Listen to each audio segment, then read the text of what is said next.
welcome home, where we provide information, inspiration, and motivator after motivator after motivator here on America's Next. I have Rose Hensley here with me today. How you doing, Rose? I'm doing all right. How are you?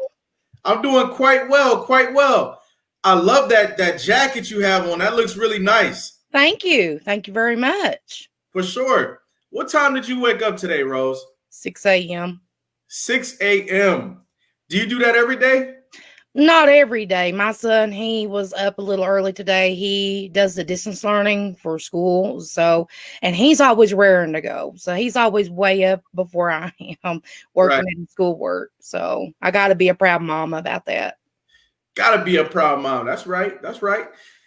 I'm not going to sit here and act like I don't hear your down south twang. Where are you from? I am from Eastern Tennessee. I was actually born in a place called Harlan, Kentucky, but I've lived in Tennessee for the majority of my life since I was about 2. So, okay. And what do you think about life down in East Tennessee? I never heard the term East Tennessee. What's it like living there? Oh, it's beautiful. We've got mountains here. The scenery is absolutely amazing. We got places like Gatlinburg. I'm sure a lot of people's heard of Gatlinburg, hopefully. Yeah, people have heard of Gatlinburg. And it's a lot of the region is like that. It's beautiful, mountainous, and then like we have the most beautiful mornings with the mist coming over the mountains. I mean, we get to see this every day, which is absolutely amazing. That sounds good. As you were saying that, I was envisioning just a nice, pristine, beautiful morning and that whole scenery. Okay, that sounds great. So I had that every morning. Now, do you drink coffee? Are you a coffee drinker? Yes, I am. I was going to say, don't tell me you're going to cup of coffee right there. Ready to go. Okay, cool. What was it like for you growing up in Tennessee, though? Can you talk to me about your childhood a little bit? Yes, I can. Well, I originally was born in Kentucky, and like I said, Mom moved us to Tennessee when I was 3. When my father passed away, he passed away when I was very young, and we grew up in the projects. We were poor. We didn't have a lot. Mom made sure we ate, even if it was just a little bit. Like our big thing was mayonnaise sandwiches. Mayonnaise sandwich, huh? Mayonnaise sandwich, just mayonnaise on bread. Let me tell you, my mother, she'd make homemade mayonnaise. Mama couldn't make mayonnaise, let me tell you. And when she tried to make pickles, it got even worse because then her homemade pickles on top of that homemade mayonnaise, Lord God. I'm glad there ain't none of that stuff left. when you say that y'all were eating pickles and mayonnaise sandwiches, I'm thinking,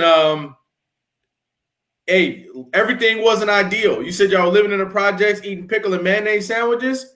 Yeah. Do you have brothers and sisters? Well, I grew up with 5 of them, but I am the youngest of, you ain't going to believe this, and I'm glad you're sitting there for this, but I'm the youngest of 27 kids. Whoa. Ladies and gentlemen, I want y'all to let somebody know that we're talking to Rose Hensley this morning. And by the way this story is starting out, I think that it's something that we need to tune into and that we need to hear about. We need to hear about her story growing up in East Tennessee with her mother making homemade mayonnaise, eating homemade mayonnaise and pickle sandwiches. See, I've heard about a lot of sandwiches, okay? I've heard syrup sandwiches, ketchup sandwiches, hot sauce sandwiches. But then here you come along with a pickle and mayonnaise sandwich. And let me tell you something. When somebody starts their life story out with these sandwiches, listen, we're going to be in for a ride. All right. So what was life like for you as one out of 27? Don't tell me y'all were all in the same household. Well, no, because, when my father died, my mother moved and all the ones that were grown up, because all my brothers and sisters are older than me and they're from like different mamas. So, well, a couple, the ones I grew up with was from the same mom, different dad. And no, it was just me and my 2 brothers and my sister and my mother and myself living in a 3-bedroom project apartment. Okay. And yeah, like I said, we ate a lot of mayonnaise sandwiches and a lot of mater sandwiches. Now, mater sandwiches is a thing in the South. It's maters, a little bit of salt, and mayonnaise on bread. And Mom, she'd grow these great big old maters. It's like this. I kid you not, they were this big around. Okay, And what is we a mayor? What did you say?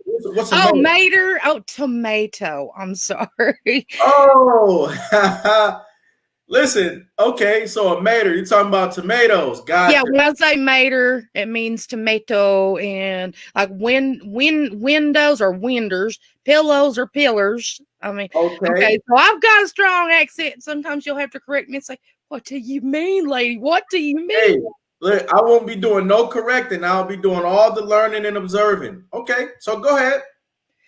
And us youngins, we grew up in this house, and like I said, there wasn't a lot to eat, and we had roaches.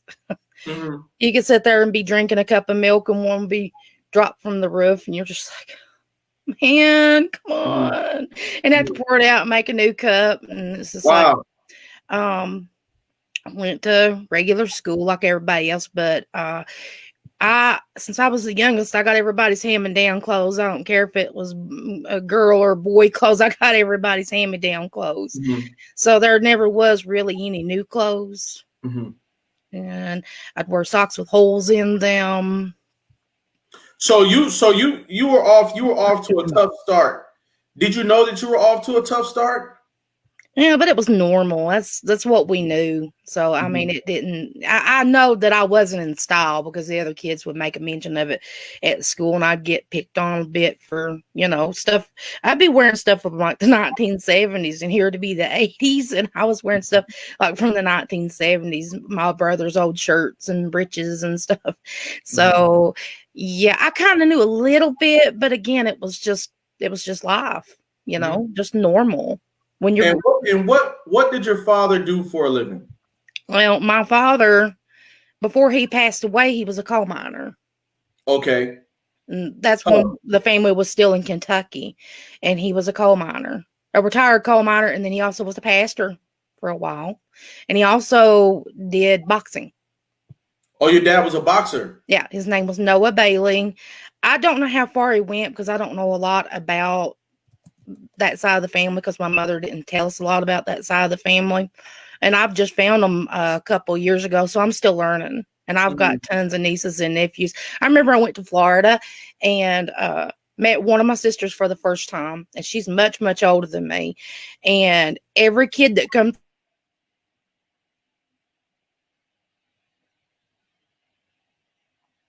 I'm here with you. he says, I got to keep a scorecard because how many nieces and nephews you got. So, right. And I've got a lot more I haven't met yet. So hopefully I get to meet them. But how many out of your siblings, how many of them have you actually met? I've met Faye. I'm trying to count. Faye, Ida, Helen, and Wanda. So 4 of them. You've met 4 out of your 27 siblings? Mm-hmm. Okay. What was elementary school like for you? I know you said kids used to make fun and jokes and stuff like that, but outside of that, what was your experience like in elementary school? Boy, I was, like I said, I said before, I was a bully a lot, and lots of times there were things that the other kids could afford, like yearbooks and school shirts. They'd afford to be able to go to baseball games, basketball games, football games. Mm-hmm. So you felt left behind or left out to a certain degree, and yeah, that's how it sounded to me. Ladies and gentlemen, I see y'all coming into the building, and I appreciate you, Yolanda, Felicia, Jordan. Thank you all for being here today, and stay tuned because Rose is going to take us for quite a ride here. Now, Rose, I want you to continue to tell your story. I want you to pick up from elementary school, and I just want you to go straight into it. Go ahead. Well, as many of the people that has joined my page, my former foster children United page, knows that I went through physical abuse and sexual abuse when I was a child. And by the time I was 12, well, the day right before my 13th birthday, I entered foster care. Me and my sister was picked up from school by one of my cousins, and We wasn't told exactly what was going on until I got to one of my other cousins' houses, and she bragged, "Oh, your mom's going to send you off. Your mom's going to send you off," just laughing and Laughing that you were getting yeah, ready to finish off the yeah, yeah. And then we get to the courtroom, and then me and my sister, we got sat on one side while my mom sat with one of my aunties and my other cousins on the other side, and they were talking and like nothing was going on, man. And then when my mom got up in front of the judge, she started crying and saying how unruly me and my sister was. Even though trial. now listen, I can't hate on my mom because she was mentally ill. And for a long time, I stayed bitter with her and with my journey of healing. And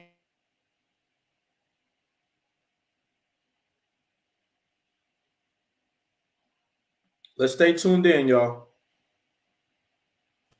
but she had been through some terrible abuse situations, and different people react differently to abuse situations. So I have an understanding that because of the situations she had been through, and I'd found a personal journal of hers, which gave me a lot of insight to why she was doing what she done. So Your mother, I your know it mother's life was, was tough too. huh? Your mother's life was tough as well. Yeah, yeah, they lived back in the mountains. This is back when you didn't talk about child abuse, and it was in a place called Disney, Kentucky, and they literally lived at the top of a mountain. And Wow. what I read in her journal, I wouldn't wish Mm. through with what she went through, you know? How many people would you say are living in the mountains and mainstream America doesn't even know about them? Well, now, if you get up into Appalachia, which is right in the area I'm from, um, there's quite a few. I mean, but a lot of them live like so far back that not a lot of people know about them. And there's a lot of poverty back in the mountains. There's people living in places that couldn't even pass for a doghouse. And Wow.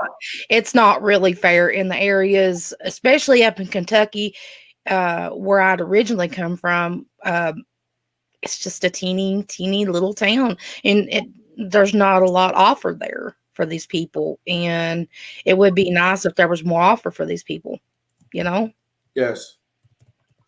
And so you're saying that there's a lot of people who live in the mountains of America, and a lot of those people, they live in extreme poverty, and there are things happening that no one knows about in those mountains. Things like abuse, neglect, and dependency. Hmm. And that's why you get a lot of drug abuse in these small little bitty towns, because there's nothing else offered for them, you know? There's doctors' offices and grocery stores. What do you think they're going to do, you Right. know? So these people, a lot of them, they resort to drugs and alcohol because that's what they have access to. I've seen it myself. And even in the little town I live in, which is a bit bigger than the other one, there's a lot of drug abuse. And I really wish there was more offered. And there's more offered here than the other places, but still, there's not a lot of activities for children to get into, after school programs and stuff like that. I mean, there's a few, but nothing to the level we need here. Now, from your perspective, do you think that those communities will be open to programs and resources if I they were think made so. available? I think so. There was another small town that I lived in recently, Sneedville, Tennessee. And I mean, they literally have two traffic lights, but there was money poured into there, and it has improved the community tenfold. Yes, there's still a lot of drug activity, but there's a lot less than what there would have been without them pouring money into the educational programs for these children. Mm-hmm. And I'm Now, big about education. right. You know, we talk a lot about poverty and people living in poor conditions here in America, but I don't think a lot of us understand that there are levels to poverty and just a barren life. And you speak on behalf of an area of American life that not too many of us know about. Um, I mean, we're pretty much the ignored sector. I mean, once in a while you hear people talk about Appalachian. That's right toward Christmas. Like our local news people, they'll do this Bags of Hope. What is it? Bags of Hope? I can't remember. Anyway, they get food boxes for these people. But what about the rest of the year? Mm-hmm. Wow. And what happens if you don't teach somebody how to fend for themselves, and give them opportunity so they can fend for themselves? If they have absolutely zero opportunity, what are they going to do? Mm-hmm. How many of the fathers in those areas are coal miners? Well, if you go deep up Kentucky, there's quite a few. Mm-hmm. But back in the day, it was a lot more. There was a lot more of them back in the day, and there used to be coal mining camps. Mm-hmm.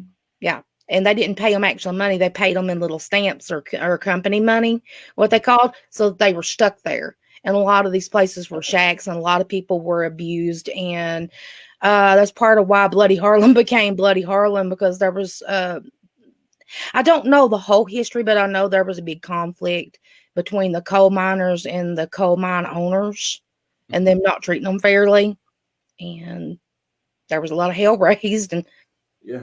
that's how it got the nickname Bloody Harlan, and that's where I'm from. So, and that overall circumstance provides the backdrop for a life like yours, a life where your mother and father have both had a tough life, and you're growing up in the mountains, here in America, and people may or may not ever find out about your story and the things that you've been through. So I see you as a hero already by coming to our platform and sharing your story. thank you. You're very welcome.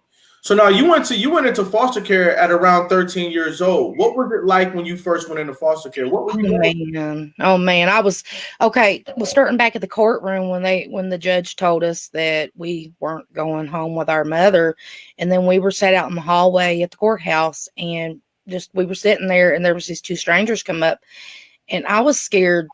I didn't know what to expect, and they were asking all kinds of questions about our religion, about this, that, and the other. And I was just like a deer in the headlights. I about shut down. And we moved into our first foster home, and that was a temporary foster home. And then the second foster home, and those people were not very kind at all. I mean, me and my sister would literally pick weeds till our hands bled, while their kids, we could see them through the sliding glass window watching TV. And we're out there till dark picking weeds with our bare hands, no gloves. And also we were responsible for picking the fruit from the trees. We were responsible for gathering berries. We were responsible for a lot of the yard work and the housework. There's one time they all went to Dollywood, that was in Pigeon Forge, Tennessee. And me and my sister, we were home cleaning dishes, vacuuming, and keeping the house tidied up. We were told we were not allowed to watch the television, and we had peanut butter crackers for supper that night.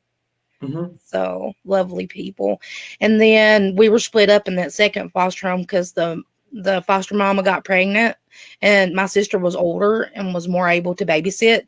So they split us up. Absolutely no reason to. For no reason, because you already don't know the majority of your brothers and sisters, and then you get split from your sister, the same sister that you were down south picking weeds with. Mm-hmm. So other kids were doing whatever they wanted to do, and you and your sister were picking weeds in the southern sun, no gloves on your hands. Their biological children was able to sit and do whatever they wanted to do. Yeah. What was it like for y'all picking weeds and picking fruit all day under the Tennessee and Kentucky suns? What was that like? I want you to You know what? The picking the weeds part sucked, but now there was one part of their yard which wasn't very visible from the house, and they had a peach grove. Mm-hmm. And peaches to this day is my favorite, because sometimes me and my sister would take a break and sit in the shade, and we pick peaches straight off that tree and eat. So that was cool. I liked that. Yeah. We could eat as many peaches as we wanted. They never were the wiser. So that was cool. Right. And sometimes when we'd be picking berries and stuff, sometimes we'd sit and eat the berries and stuff. So that was okay. It just really stunk picking until we got blisters on our fingers and stuff. And it was terribly hot. It was terribly hot. And also you had to watch for snakes and critters and stuff. So y'all are now moving through from home to home. Did y'all start going from place to place? Well, when they separated me and my sister, then my journey began, being passed around from place to place to place to place. And I never finished a high school year anywhere. How many foster homes would you say that you went through? Oh, good Lord. There's people. I was through so many that I don't even remember a couple of their names. There's one place in Campbell County. I remember their dog, their dog Peanut. And that dog, what was really funny is they said that dog was normally a psycho. And usually it was with everybody else. But with me, it was a baby doll. Its name was Peanut. I remember the dog's name, but I don't remember the family's name. I was there for such a short time. Right. And there was many places there. I was there for a short time, and then my caseworker would just show up out of the blue. Like with one foster home, I was there probably about 2 or 3 months. And I was getting ready for school one day, and she showed up at 6 a.m. at the door, and she says, "Pack your things. We're getting ready to go." And I had absolutely zero warning, and I had to go. How many foster homes would you say, if you could estimate the number, how many different placements were there for you? I'd say there was probably a good about 60. I'd say, and this is in the span of 4 years. And it's how many? 60. I sat one time and I tried to write down every foster home's name on a sheet of paper, and I had to flip the paper over, and there's people that I couldn't even remember their names, so I would just write the county that I was in. Sometimes I didn't even know what county I was in. So Did you say 60? Close to it. Pert near. Over the course of how many years? 4 years. Close to it. Yeah. I was moved almost every couple of months. Yeah. So I never was anywhere very long. Yeah. What were your thoughts about your future as a 17-year-old? Now say that again. What were your thoughts about the future? Well, by the time I got put back home with Mom, because they put me back home with Mom right about then. And I really didn't think I had much of a future. And at that time, I'd really just give up. I was defeated. When I came home from foster care, I barely had any good clothing. I didn't have decent unders. I didn't have socks. I always wore sandals all the time. The only pair of breeches I owned, other than a pair of jogging breeches, the pair of jeans I owned was held together by safety pins. It had an L-shaped cut in it, and it was held together by safety pins, and everything I had was stained or holed up. How old were you when you were living like this? Safety pins holding your pants together. How old were you? Between 16 and 17 years old, actually. Yeah, it started around about 15, because I was living in a group home at 15. It was called Bluntly County Children's Home, and children there, if they liked what your clothes was, they'd steal your clothes. And so on occasion we'd get donation baskets, and I would dig through the donation baskets to get clothing. And then I found out about a clothing allotments, which was cool, but they only gave us $60, and I was able to get like this really cool Batman Forever shirt, which I wore all the time, and I wore that poor sucker out. But yeah, most of the time I was digging through the donation bins for clothes, and I still to this day thrift shop. Yeah. Now, from 13 to 17, all this is approximate, obviously. You went through about 60 different placements. And then after all of that, you moved back home with your mother. Yeah. Yep, they put me back home with my mama. And then within just a couple of years worth, I was homeless. Mm-hmm. Yeah. And I was living from place to place to place. And I actually, I lived with my sister for a little while. Then I got into an interesting situation. I actually lived with a cult. A what? A cult. They were based on Latter-day Saints. And this family went to a regular Latter-day Saint church, but they weren't at home. They were not living how they were supposed to with that. They were trying to be the plural wife thing. And I was 19 at that time, and I didn't know what to do. I had nowhere to go. Right. And so that's something that I see often. A young person, 19, 20 years old, you got no real support. You got no real family back and no real place to go. People see that and they know listen, you got no other choice. So, you stick here and you do this. Now, respectfully, what type of cult was this? Respectfully. Well, like I said, they went to the Latter-day Saint Church, and now listen, the Latter-day Saint Church did not endorse this people's lifestyle. I don't even think that the leader of the church knew what was going on in the private home, but what was going on? Well, pretty much, I got to spend a lot of I was made to spend a lot of alone time with the husband figure, and they were trying to push me in a direction. That particular family, like I said, the church didn't endorse these people. They didn't even know what these people were doing in their private home. So I'm not saying the church is any way responsible for what these people did, but they were trying to make me wifey number 2, and I was responsible for the children, for their children, their 4 children all time, and these kids were mean. They really had no direction, though. You can't hate on them for being rotten because they basically had no direction. How long were you in this environment? For about, I want to say about 6 or 7 months. And then I ended up moving back in with my mother again. Mm-hmm. Why'd you go back home? It's the only place I could go. That's right. And my mother, she was needing an income, and at the time I was drawing disability. That's right. Income. And she needed income to help pay her bills. Mm-hmm. So, ladies and gentlemen, we're getting ready to go to a brief message. And that brief message is not going to be very long, probably about a minute long. But I want you to think about the story that we're listening to today and realize that hundreds of thousands of young people, they need our help. They need us to raise awareness. They need us to get involved. They need us to get to them, provide ourselves. We got to sacrifice ourselves in order to make a difference. We'll be right back with more from Rose Hensley.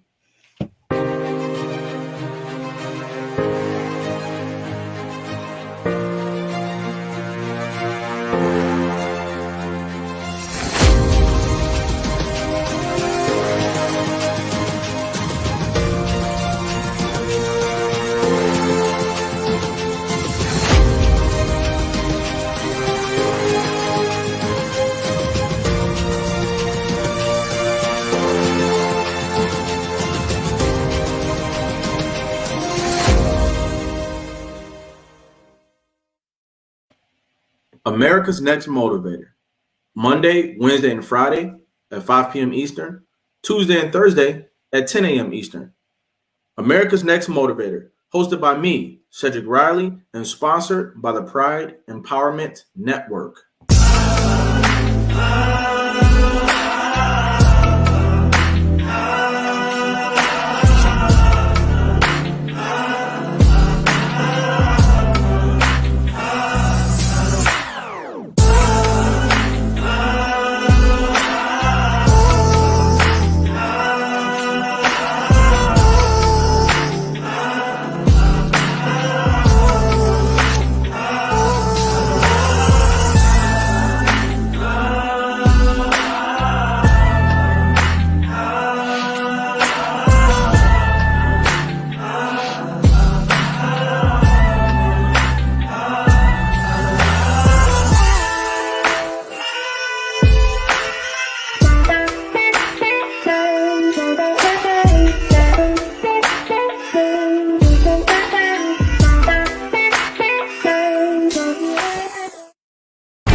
And we're back. Rose, how you feeling out there? I'm feeling all right.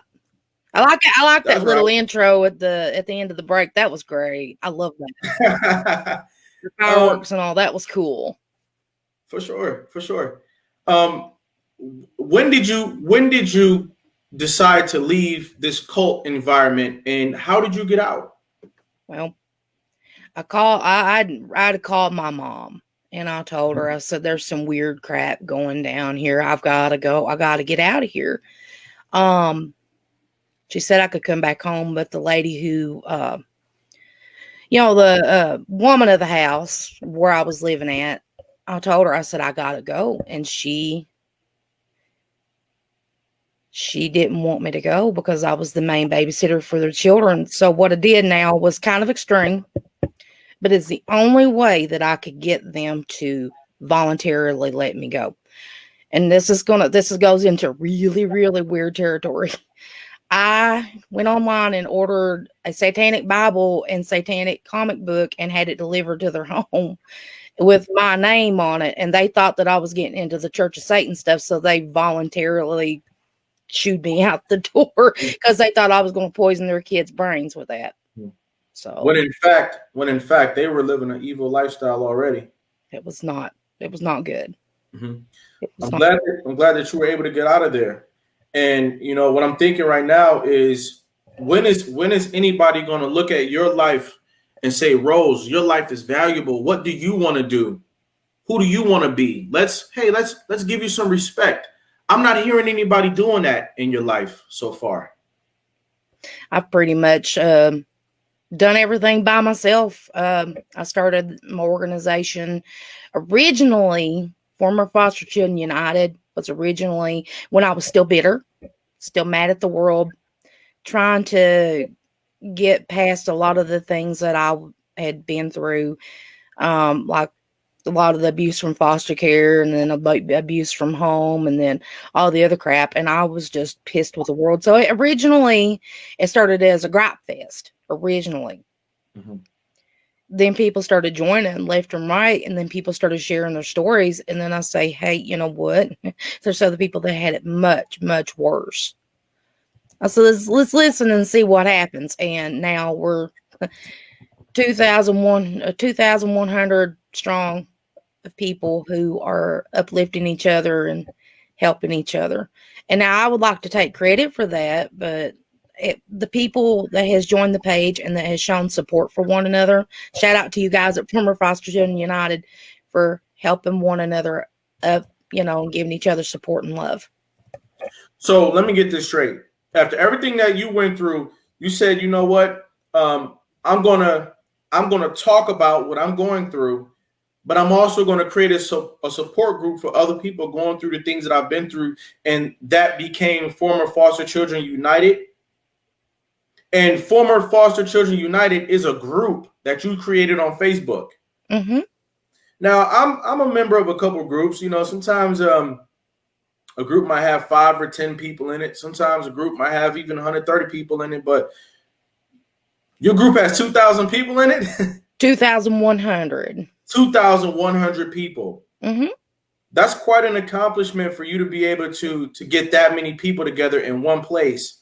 And all these people have experienced foster care in some way or another? The majority of them, but we also welcome people from other sectors of the foster care advocacy, whether it be CASA people, whether it be judges, lawyers, foster parents, social workers, just different people, or if anybody wants to learn more about the foster care experience, or they just want to learn how to help, or they want to just listen, they're welcome there. It's not just former foster youth.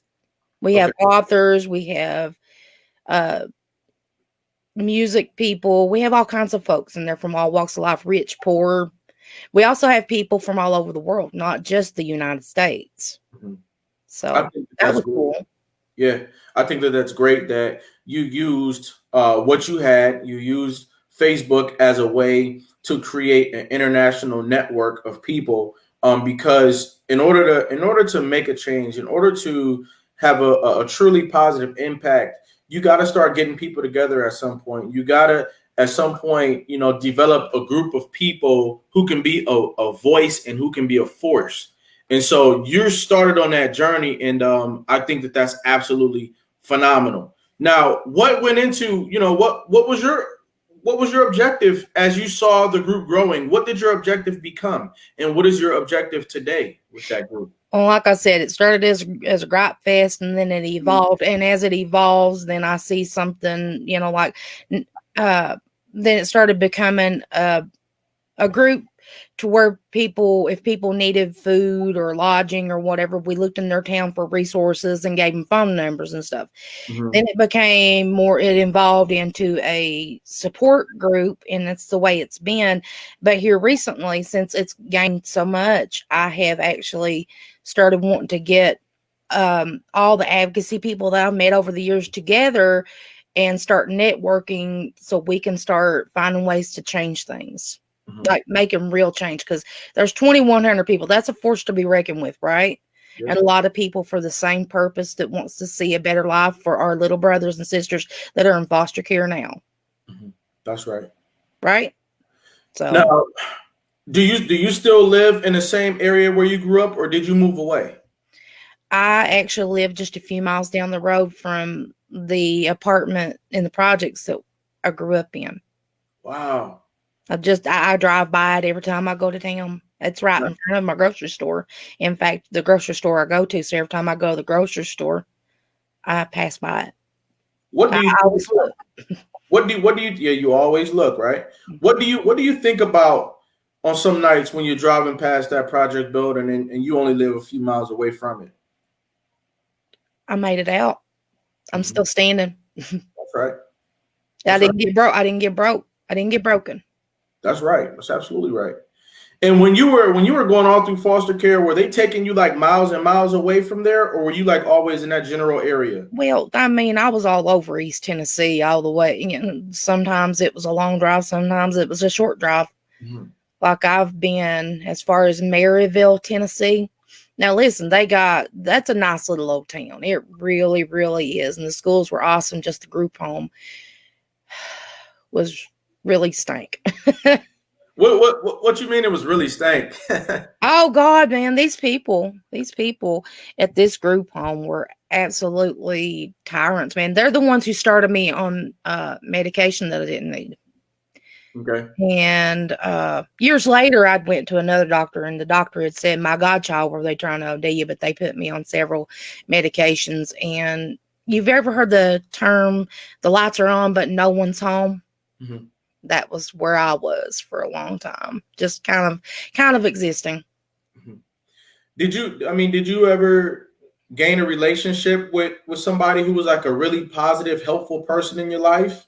What did you do to get through those years? Those were some tough years you talked about earlier. Well, in Blount County Children's Home, and actually what's really cool, my foster sister, Donnell, she's actually my second person on my second admin on my former Foster Children United page, Donnell Cable. Okay. I formed a relationship with her. Me and her became a lot like sisters, and a lot of times when I had nobody visiting me on the visiting Sundays, her mom would let me visit with her and visit with them as they did their family visits, which was really, really awesome. And that helped a lot. And then there was like an art therapist at another place that absolutely was amazing. Took me to a Bob Ross style painting class. I love to paint. I haven't painted for years, but oh, you like to paint? Oh yeah. Wow. I just haven't painted for a really long time. I actually have a few things with foster leaders. Okay. Some of my paintings are in their exhibits. So, when did you start painting? I was around about, I think, 14. There was a lady when I was at Adolescent Resource Center in Knoxville, Tennessee, and she was the art therapist that would come in ever so often, and I absolutely adored her. Her name was Denny West. Absolutely adored her. I haven't seen her since I got out of the group home, but she's the one that started me in painting, and I realized I had a little bit of artistic talent, a little bit. Yeah. So that was cool. What do you like to paint? Do you like to paint portraits, memories, landscapes? Landscapes is my favorite. Now I have done a foster girl series where like the same foster girl was in different fancy dresses and foster grace, foster hope, and each one of them had a message. Foster grace, foster hope, foster girl. The first one, Foster Girl, is owned by Kathy Jones now. It's in Citrus Heights, California. And it was a picture of a little girl in a ballet outfit, and it was kind of torn and tattered to, put me in mind of why how I come home in my torn and tattered clothes. And what it looked like she was in kind of like bars on the windows and stuff. And that's how I was feeling at the time. At the time when I painted that, I was still bitter. But then I had Foster Hope and Foster Grace, and Foster Grace, she's praying, and she's got her rosary behind her and got her candles and a big stained glass window with a cross on it, because God's grace seen her through. That's right. You know what, Rose? You let us know that there's a whole lot of young people who grow up in areas like where you grow up at, and some of those people, their stories are just absolutely traumatic. And I want you to take this opportunity to provide some encouragement to young men and women who might be in foster care or just living in areas where they feel forgotten about. Provide some encouragement to them. All right, folks, let me tell you something. I know there's some places where there's absolutely no opportunity, but we live in a day and age where almost everybody has a cell phone, and there are online schools. You can do online school, and there are grants, there are resources for folks who don't have the financial means to be able to go to college, because I went to college. Even though I'm poor, I went to college at Sandria Academy in Tazewell, Tennessee. Wow. Beauty school. Mm-hmm. And there's trade schools, and it can help you get out. And if you're like under the age of 21, there's Job Corps. There's all kinds of opportunities out there. The military, trucking's always needing new people, and that gets you a roof over your head, and that gets you cash in your pocket. Because see, unfortunately, a lot of kids that come out of foster care, they don't got family connections, and they really have a hard time. Well, some trucking companies will give free training. Okay. And then if you work for them, some companies will give you free training. Mm-hmm. When did you start doing hair? What clued you into the fact that was an option for you? Well, it's kind of funny. I mean, I've kind of been good with hair for a while, but it's not exactly funny. When I said I was living in Sneville, Tennessee, my husband, he was bipolar, and he was an unmedicated bipolar, and he did not make things easy. You said he was bipolar, and he was what? Medicated? An unmedicated bipolar, wasn't going to therapy or anything like that. Okay. And so he was kind of a hard person to deal with sometimes, and he was literally, I already had trauma, and the way he was acting, it was making it worse. And I mean, it got so bad, blood vessels was bursting in my eyes. And there was a time I went nonverbal, like, honest to God, not physically able to speak. And so I says, let's go to beauty school, or we can stay home. We can go to beauty school and get about $15,000, $16,000 in debt, or stay home and deal with this. I chose to go to beauty school and get $16,000 in debt, if that tells you about the situation at home. And at that time, I really didn't have any aspirations to do hair. I just did it just to get away from him for a little bit. Mm-hmm. And then, I mean, I've created some messes. When I first started the beauty school, I would put so much hairspray in these poor dolls' heads. You could probably throw them against the wall and they would bounce off, and the hairstyle would still be the same. It was a mess. Right. A lot of the girls I went to beauty school with can tell you, hairpins and hairspray, and right. the hair, jacking it to Jesus. That was my style back then.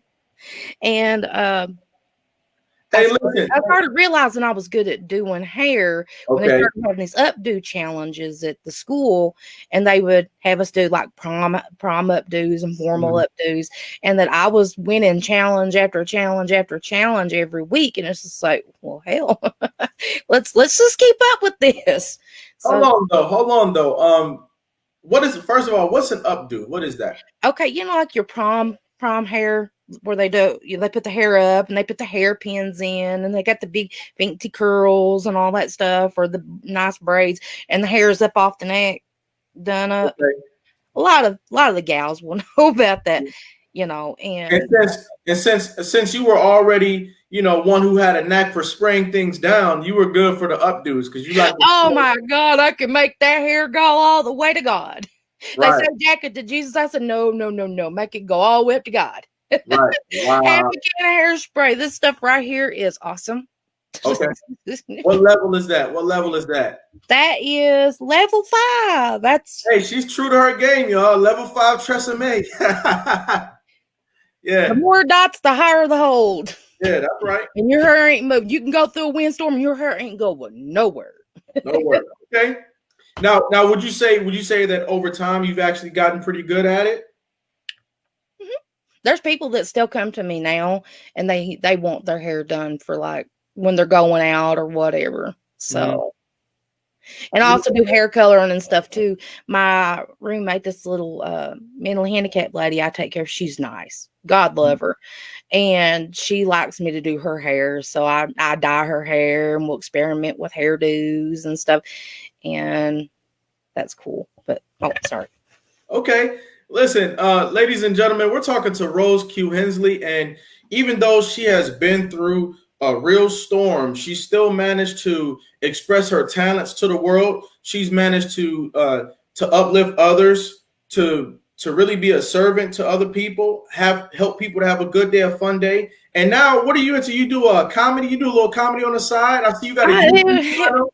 It's more with friends. Still too chicken little to get up on any stage. Though I have been invited here recently to join an improv group. But okay, I hear you. I'm gonna have to get out of my chicken little stage before I can do that. Yeah.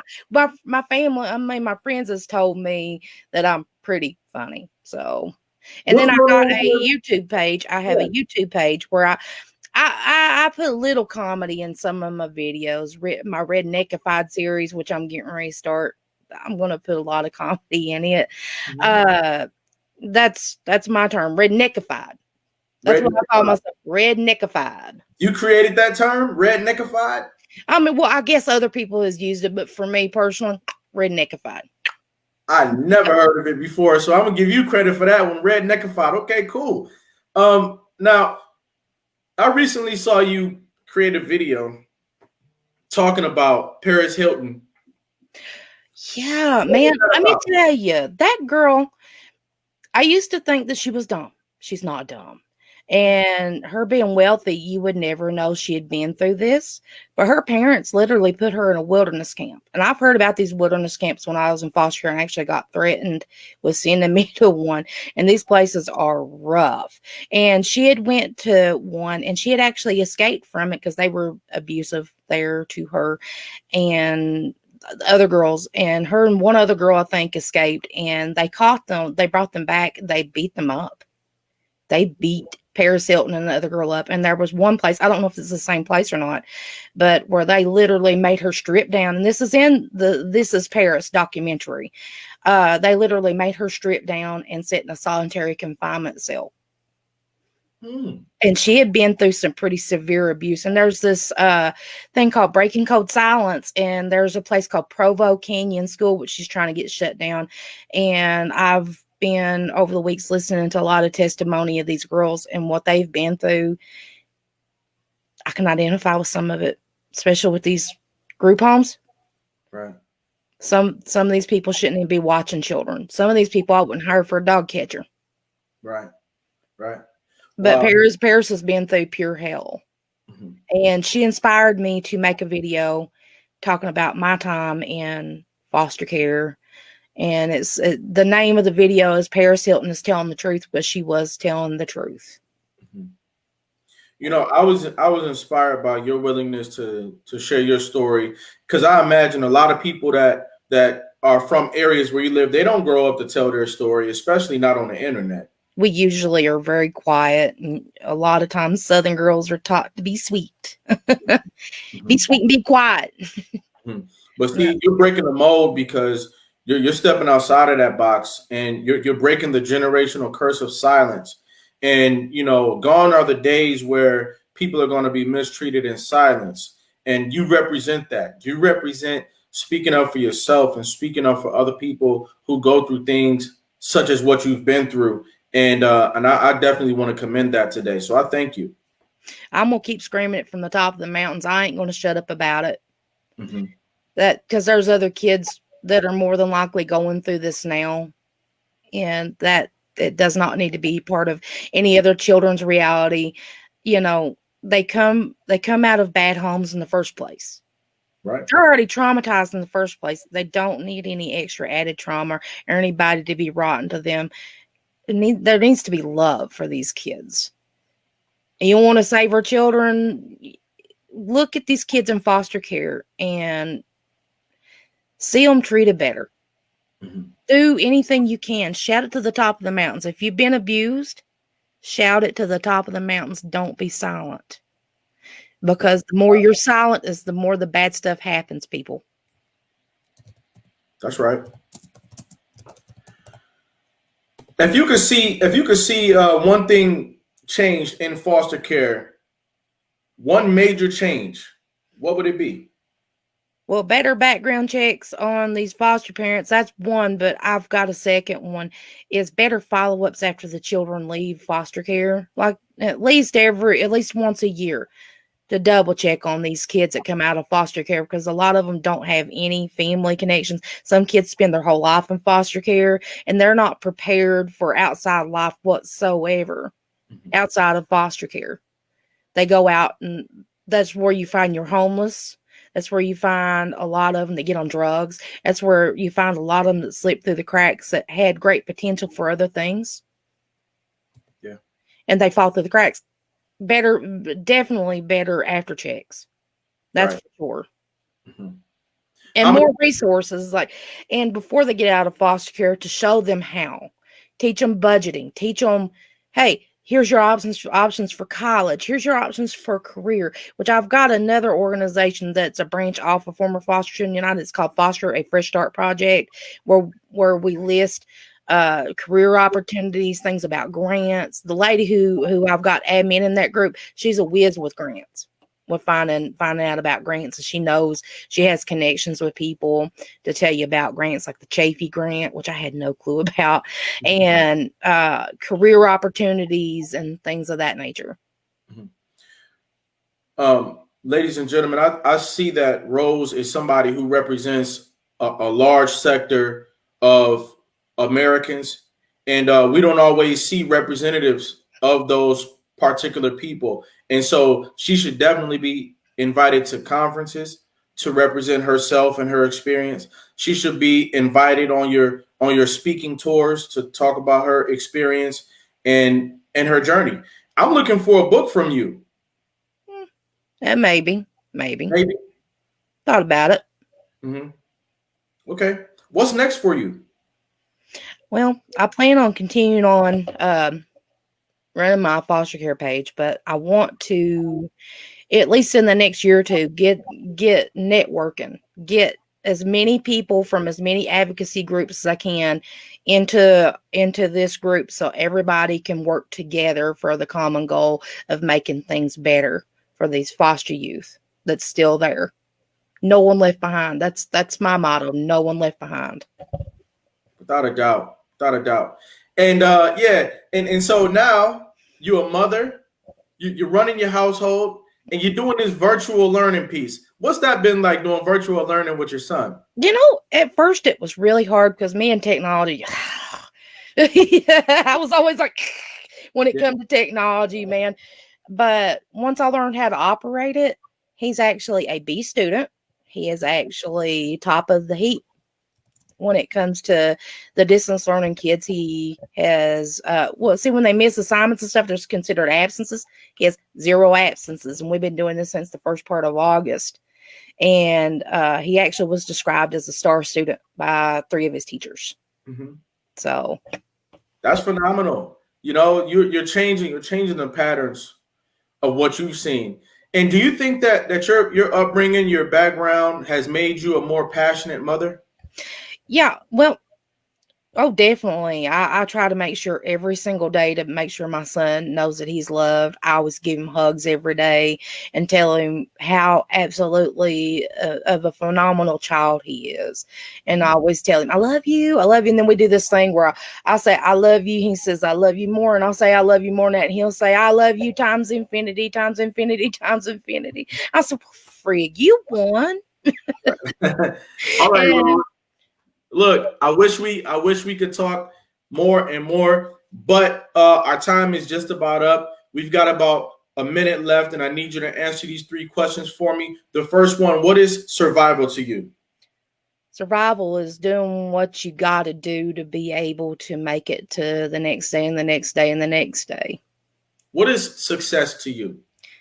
Success, well, it's doing the right thing for yourself and your family and for people to know that you're a person of honor and integrity. What is greatness to you? Greatness, that is living up to your full potential and just shining pretty much. That's right. Rose, I want to let you know that I've listened to your story today. I was inspired and I was enlightened into your world, and I appreciate that. I want to give you a crown today while you're still living, give you your respect while you're still living, and let you know, Rose, and let the public know that you, Rose Hensley, are America's next motivator. Thank you, man. Very, very, very welcome. Thanks for stopping by. All right. All right, anytime. All right. Talk to you later. Bye-bye. Bye. Ladies and gentlemen, thanks for stopping by today. I appreciate you so much. Can never use that word enough. Appreciate. Each and every episode of America's Next Motivator is going to have something here for you. All you've got to do is stop by and pick it up.